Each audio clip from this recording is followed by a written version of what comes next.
तो आप सबकी रिक्वेस्ट के ऊपर मैं आज का ये वीडियो बनाने जा रहा हूँ। दोस्तों, आपको मालूम होगा बोर्ड का रिजल्ट आ चुका है। कोरोना है, लॉकडाउन की सिचुएशन से लोग बाहर निकले हैं। अभी कॉलेज के एडमिशन ऑनलाइन जो फॉर्म भरे जा रहे हैं, लेकिन अभी भी स्टूडेंट्स के माइंड में ये डाउट है कि व्हाट आफ्टर 12th, कि 12वीं के बाद आप क्या। कुछ लोग जो पहले से प्लानिंग करके रखते हैं वो लोग तो शायद उस स्टेज में डॉक्टर ही बन सकता है, साइंस का आदमी सिर्फ मेडिकल फील्ड में ही जा सकता है, साइंस का आदमी इंजीनियर बन सकता है, साइंस का आदमी साइंटिस्ट बन सकता है। उसके अलावा देखिए, मेडिकल में मान लीजिए उसका नीट क्लियर नहीं होता, मान लीजिए एक अच्छा साइंटिस्ट नहीं बन सकता, मान लीजिए वो आईआईटी क्रैक करके इंजीनियर नहीं बन सकता, तो साइंस में और भी फील्ड्स हैं जहां वो जा सकता है। मैंने देखा है मैक्सिमम जो आईएएस बनते हैं, मैं आपको बता रहा हूँ, ये लोगों का मिथ है कि आर्ट्स के स्टूडेंट जाते हैं, ऐसा नहीं है। साइंस के बहुत स्टूडेंट्स हैं जो आईएएस क्वालिफाई करते हैं, जो सिविल्स क्वालिफाई करते हैं। मैंने अभी देखा एक लड़की का मैं इंटरव्यू पढ़ रहा था, तो वो जो है वो फिजिक्स की टॉपर थी। तो वो ज़रूरी नहीं है, फिजिक्स का, केमिस्ट्री का, बायोलॉजी का, जितने भी साइंस स्टूडेंट हैं वो आईएएस क्रैक करते हैं। उसके अलावा मान लीजिए आप बहुत ज़्यादा अच्छे लेवल पे मार्क्स नहीं ला पाए, कोई बात नहीं, आप किसी एक छोटा सा लैब असिस्टेंट का कोर्स कर सकते हैं और लैब टेक्नीशियन बन सकते हैं। उसके बाद आपने देखा होगा हॉस्पिटल्स में आप अपने माइंड को रीड करने वाला जो होते हैं, साइकेट्रिस्ट के डॉक्टर बन सकते हैं, जो दिमाग के डॉक्टर होते हैं, फिजियोलॉजिस्ट बन सकते हैं, रेडियोलॉजिस्ट बन सकते हैं, जो एक्सरे वगैरह रीड करते हैं। आपने देखा होगा एक्सरे के अंदर वो रेडियोलॉजिस्ट होते हैं। अल्ट्रासाउंड रीड करने वाला सोनोलॉजिस्ट बन सकते हैं, जो सोनोग्राफी होती है अल्ट्रासाउंड वाली। आप मेडिकल रिप्रेजेंटेटिव एमआर बन सकते हैं। और उसके अलावा आप किसी भी फील्ड में भी जा सकते हैं। ज़रूरी नहीं है दोस्तों, याद रखिएगा, ज़रूरी नहीं है कि आपने अगर 12th में साइंस पढ़ी है तो आप साइंस के अलावा कुछ और नहीं ले सकते। आप कुछ भी ले सकते हैं, आप कोई लिमिट नहीं है, पूरा आसमान आपके लिए भरा हुआ है। और याद रखिएगा दोस्तों, अगर आपका साइंस के अंदर इंटरेस्ट है, अब मान लीजिए आपने 11th में 12th में किसी के दबाव में साइंस ले ली और 12th के बाद आप कुछ नया पढ़ना चाहते हैं, तो आप नया भी पढ़ सकते हैं, क्योंकि यूनिवर्सिटी ने आजकल फ्री कर दिया है choice based credit system, CBCS जो नया ग्रेजुएशन का सिस्टम है, उसमें आप स्टूडेंट कोई भी चॉइस ले सकता है, अपनी चॉइस के मल्टी डिसिप्लिनरी सब्जेक्ट भी ले। साइंस वाला जो स्टूडेंट है वो आर्ट्स के सब्जेक्ट भी पढ़ सकता है, वो आपके क्रिएटिव सब्जेक्ट्स भी पढ़ सकता है, बहुत अलग अलग सब्जेक्ट्स हैं वो पढ़ सकता है। सेकेंड स्ट्रीम के बारे में बात करूंगा मैं। सेकेंड स्ट्रीम है कॉमर्स। आपको दोस्तों, मैं भी कॉमर्स बैकग्राउंड से हूं। कॉमर्स जब हम लोग पढ़ते थे तो हमारे सामने कॉमर्स की जो फील्ड्स होती थी वो होती थी कि यार ठीक है यार, MBA कर लेंगे, CA बन जाएंगे, ICWA कर लेंगे, ठीक है। तो ये कॉमर्स की कुछ लिमिटेड फील्ड्स थी। ओके, इनकम टैक्स में इनकम टैक्स ऑफिसर बन सकते हैं, और आपके जो है वो अकाउंटेंट बन जाएंगे, है ना। तो MBA के अंदर जो स्पेशलाइजेशन होते हैं, मार्केटिंग की फील्ड में चले जाएंगे, आप ह्यूमन रिसोर्स की फील्ड में चले जाएंगे, पर्सनल होता है आपका, जो रिक्रूटमेंट प्रोसेस होता है उसमें चले जाएंगे। और कुछ लोग नई फील्ड में आपको बताता हूँ, एक होता है सर्टिफाइड फाइनेंशियल प्लानर। बहुत स्कोप है आजकल इसका। आपकी फाइनेंशियल प्लानिंग पूरी की पूरी बना के आपको देते हैं, वो सर्टिफाइड फाइनेंशियल प्लानर होते हैं कि आपका पैसा सही यूज़ कहाँ होगा। बहुत डिमांड है, बहुत अच्छे लोग कर रहे हैं उसको, और काफ़ी काम आती है चीज़। बड़ी बड़ी कंपनीज उसको हायर कर सकती हैं, जब प्राइवेटली भी वो बड़ा अच्छा काम करते हैं, उनके बड़े बड़े क्लाइंट्स होते हैं, वो अपने क्लाइंट्स को एडवाइस करते हैं कि आप अपना पैसा कहाँ लगाएं जो पैसा आपको मैक्सिमम रिटर्न देगा। फाइनेंशियल प्लानर जो होते हैं, मैंने देखा है उनकी क्या गज़ब की प्लानिंग होती है, क्या गज़ब की सोच होती है। वो लॉजिक पे बात करते हैं, इमोशंस पे बात नहीं करते, क्योंकि वो मानते हैं कि पैसा जो होता है वो लॉजिकली इन्वेस्ट करेंगे तो पैसा आएगा। फाइनेंशियली इंडिपेंडेंट आप कैसे बन सकते हैं वो बताएगा आपको। फाइनेंशियल फ्रीडम कैसे आपके पास आ सकती है, फाइनेंशियल प्लानर बताएगा आपको। बाकी CA तो आपको मालूम है, CA आप कर सकते हैं। CA तो आप 12th के बाद ही जो है वो 5 इयर्स का कोर्स होता है, आप कर सकते हैं, क्योंकि आप CA अगर आप कर रहे हैं तो आप कॉलेज में रेगुलर डिग्री नहीं ले सकते। आपको पता होगा जो CA लोग कर रहे होंगे, क्योंकि CA करने के बाद आपको वो, अगर आप ग्रेजुएशन भी करना चाहते हैं तो आप डिस्टेंस एजुकेशन से ग्रेजुएशन कर सकते हैं। बाकी MBA जो है वो ग्रेजुएशन के बाद आपका मास्टर डिग्री है, मास्टर इन बिजनेस एडमिनिस्ट्रेशन, तो वो मास्टर डिग्री है। आप अगर बीकॉम ऑनर्स या बीकॉम कर रहे हैं तो उसके बाद आप एमबीए के एंट्रेंस में बैठ सकते हैं।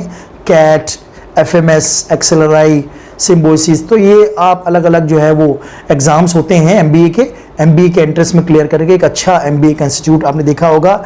जो जितने भी जो एमबीए के बड़े बड़े इंस्टीट्यूट हैं, आईएम्स जिसे आप कहते हैं, Indian institute of management, IIM, तो ये जो है वो 10-12 आईएम्स हो गए अब तो हिंदुस्तान में। अहमदाबाद, कोझिकोड, लखनऊ, इंदौर, है ना, तो ये जितने भी बड़े बड़े जो है वो, लखनऊ, तो यहाँ से अगर आप एमबीए करते हैं तो आपकी वैल्यू बहुत होती है। लेकिन ऐसा नहीं है कि दूसरे एमबीए की वैल्यू नहीं होती। मैं ये इसलिए कह रहा हूँ क्योंकि ये टॉप इंस्टीट्यूट हैं एमबीए के लिए।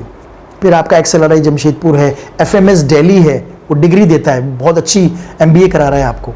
उसके अलावा बहुत इंस्टीट्यूट हैं जो एमबीए कराते हैं आपको। तीसरी चीज़ मैं आ रहा हूँ अब आर्ट्स स्ट्रीम के ऊपर। देखिए, आर्ट्स पढ़ने वाला ऐसा नहीं है कि वो कुछ नहीं कर सकता। आर्ट्स, बहुत से लोग आपने देखा होगा, मैं जब आईएएस की जब बात कर रहे थे तो आईएएस के अंदर आर्ट्स के लोग भी काफ़ी क्वालिफाई करते हैं। वो 12th से ही अपनी तैयारी शुरू कर देते हैं, पॉलिटिकल साइंस, हिस्ट्री, ज्योग्राफी, क्योंकि ये जनरल स्टडीज़ के पार्ट हैं। आप इसमें अगर अच्छी कमांड लेके आते हैं तो आईएएस क्रैक कर सकते हैं। पब्लिक एडमिनिस्ट्रेशन, ये सारे एडमिनिस्ट्रेशन के पार्ट हैं। उसके अलावा आप जर्नलिज्म में जा सकते हैं, आप न्यूज़ चैनल में जा सकते हैं, जर्नलिज्म का कोर्स कीजिए, आप न्यूज़ एंकरिंग का कोर्स कीजिए, तो आप आसानी से न्यूज़ एंकर बन सकते हैं। अगर आपके अंदर अच्छी बोलने की, आप कम्युनिकेशन स्किल्स अच्छे हैं और आप किसी बात को अच्छी तरह प्रेजेंट कर सकते हैं। आपने देखा होगा जर्नलिज्म के लोग जो होते हैं वो अपनी बात को अच्छी तरह प्रेजेंट कर सकते हैं, प्रेजेंटर अच्छे होते हैं वो, डॉक्यूमेंट्री बनाना, न्यूज़ प्रेजेंट करना। पुलिस में जा सकते हैं आप, पुलिस का एग्ज़ाम, वैसे पुलिस में कोई भी जा सकता है, लेकिन अगर जो आर्ट्स के लोग होते हैं वो सब इंस्पेक्टर के, इंस्पेक्टर के, आईपीएस, ये सारे एग्ज़ाम में बैठ सकते हैं। पुलिस आपके लिए अच्छा वो है। रेवेन्यू सर्विस में जा सकते हैं, क्योंकि आईएएस के नीचे जो आईआरएस है, इंडियन रेवेन्यू सर्विस, वहाँ जा सकते हैं आप। कस्टम डिपार्टमेंट है, इनकम टैक्स डिपार्टमेंट है। अच्छा, उसके अलावा आप एक अच्छे ऑथर बन सकते हैं। अगर आपको लिखने के क्रिएटिव माइंड है, अब एक अच्छे ऑथर बन सकते हैं। किताब लिखिए, अच्छी, आपका क्रिएटिव माइंड है, आपकी सोच अच्छी है, उस सोच को आप पेपर पे उतारिए, आप लेखक बनिए, ऑथर बनिए, किताबें लिखिए, लिटरेचर में इंटरेस्ट होगा आपका। बाकी आप इन तीनों सब्जेक्ट के टीचर बन सकते हैं। आर्ट्स वाला आर्ट्स का टीचर बन सकता है, कॉमर्स वाला कॉमर्स का टीचर, और साइंस वाला साइंस का टीचर और प्रोफेसर बन सकता है। दोस्तों, ये वो अपॉर्चुनिटीज़ थी जो आपने सुनी होंगी। इसके अलावा अब मैं आपसे कुछ अलग से बात करता हूँ। दोस्तों, क्या ज़रूरी है हम वही फील्ड में जाएं जो हमारे पेरेंट्स कह रहे हैं, जो हमारे दोस्त जा रहे हैं, या कोई और हमें प्रेशराइज कर रहा है कि यार तुम ये फील्ड लो, इसका स्कोप है? ये स्कोप क्या चीज़ है? क्या वाकई स्कोप नाम की कोई चीज़ है? दोस्तों, मैं आपको रियली बता रहा हूँ, स्कोप नाम की कोई चीज़ नहीं है। ये एक मिथ है, मिथ। आपको जिस चीज़ में इंटरेस्ट है ना, आप उसमें जाइए। मैं आपसे कह रहा हूं, टेल यू, मैं आपसे कह रहा हूं, गारंटी के साथ कह रहा हूं, जिसमें आपको इंटरेस्ट है आप उस फील्ड में जाइए। ज़रूरी नहीं है कि साइंस का आदमी डॉक्टर बनेगा, ये भी ज़रूरी नहीं है कि आर्ट्स का आदमी जो है वो जर्नलिज्म में या ऑथर बनेगा, कॉमर्स का आदमी ज़रूरी नहीं है सीए बनेगा। यार, कॉमर्स का आदमी को अगर म्यूज़िक में इंटरेस्ट है तो म्यूज़िक क्यों नहीं करेगा वो? साइंस का बच्चा अच्छा स्पोर्ट्समैन है तो स्पोर्ट्स में क्यों नहीं जाएगा? आर्ट्स का बंदा एक अच्छा ऑथर है तो वो किताब क्यों नहीं लिखेगा? तो देखिए, इन स्ट्रीम की आपके पास कोई बाउंडेशन नहीं होनी चाहिए।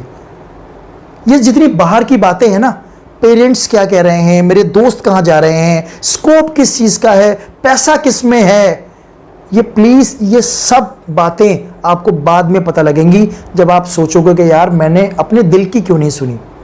सो प्लीज़, मैं आपसे रिक्वेस्ट कर रहा हूँ, सबसे बड़ा स्कोप अपने दिल की बात सुनिए, अपने हर्ट, अपनी इनर वॉइस को सुनिए कि अपने अंदर की आवाज़ क्या कह रही है आपकी। वो आपको बताएगी कि आप क्या बनना चाहते हो, आपको किस में मज़ा आता है, आपको किस काम में मज़ा आता है, वो देखिए। किस काम के करने में आपको खुशी मिलती है। आपको ड्राइंग बनाने में खुशी मिलती है, आपको म्यूज़िक सुनने में, म्यूज़िक बनाने में इंटरेस्ट है, आपको स्पोर्ट्समैन बनना है। ये बड़े बड़े विराट कोहली और महेंद्र सिंह धोनी, ये किसी फील्ड में अच्छे नहीं थे ना, ये आर्ट्स कॉमर्स नॉर्मल से थे, बट उनको एक चीज़ में इंटरेस्ट थी कि यार मुझे खेलना है, और दुनिया की कोई ताकत इस टैलेंट को रोक नहीं सकी। आपने देखा होगा एक छोटे बच्चे को अगर आप किसी रूम में बंद कर दो ना, तो वो शरारत करेगा, कभी इस दरवाजे को खोलेगा, कभी उसको छोड़ेगा, कभी इसको छेड़ेगा। तो टैलेंट भी इसी तरह होता है। टैलेंट आपके अंदर है ना, वो बाहर निकलने की कोशिश करेगा। मैं रियली बता रहा हूं आपको, टैलेंट को आप नहीं रोक सकते। 1000 पर्दों में 1000 दीवारों से बाहर निकल जाएगा। टैलेंट को आप नहीं रोक सकते। और अगर टैलेंट को किसी ने दबा दिया ना, तो जिंदगी भर आपको अफसोस रहेगा कि यार गाड़ी बाहर खड़ी थी, मैं क्यों नहीं बैठा, ट्रेन बाहर खड़ी थी, मैं क्यों नहीं बैठा, दरवाज़ा मेरे सामने खुला था, मैं क्यों अंदर नहीं गया, ये चीज़ क्यों मैंने अपने दिल की आवाज़ नहीं सुनी। सो प्लीज़ अपने दिल की आवाज़ सुनिए और वो करिए जो आपको अच्छा लगता है। मैंने आपको ये अपॉर्चुनिटीज़ बताई हैं, लेकिन प्लीज़ इन अपॉर्चुनिटीज़ में ज़बरदस्ती मत जाइएगा। वो करिए जो आपको पसंद है। मैं चाहता हूँ आप ज़िंदगी में वो काम करें जो आपको पसंद है। ऐसे ऐसे प्रोफेशन है यार। नेगोशिएटर अमेरिका में हाईएस्ट पेड जॉब है। 2 पार्टीज में नेगोशिएट करा दो, पैसा ले लो। टेस्टर खाने को टेस्ट करके बताते हैं 5 स्टार होटल में। शेफ तो अलग होता है, टेस्ट करके बताता है कि ये स्टैंडर्ड किस स्टैंडर्ड का खाना है। स्टोरी टेलर बड़े बड़े रेस्टोरेंट में आने वाले, मैं आपको बता रहा हूँ, आई टेल यू, आने वाले ज़माने में एक बहुत अच्छी पोस्ट निकलेगी। बड़े बड़े होटल्स में स्टोरी टेलर रखे जाएंगे जो स्टोरियाँ सुनाते हैं, और वो कहानी को इतनी मज़े लेके सुनाएंगे, आपको लगेगा कि यार क्या आदमी है। तो दोस्तों, आज का ये वीडियो आपको ज़रूर पसंद आया होगा। उम्मीद करते हैं कि आप इस वीडियो को लाइक करें और ज़्यादा से ज़्यादा दोस्तों में आगे इसको शेयर करेंगे। और कमेंट करके मुझे बताइएगा आज का लेक्चर कैसा लगा, और कुछ नए और टॉपिक्स मुझे बताइएगा कि आप किन टॉपिक्स पे वीडियो चाहते हैं। Thank you very much.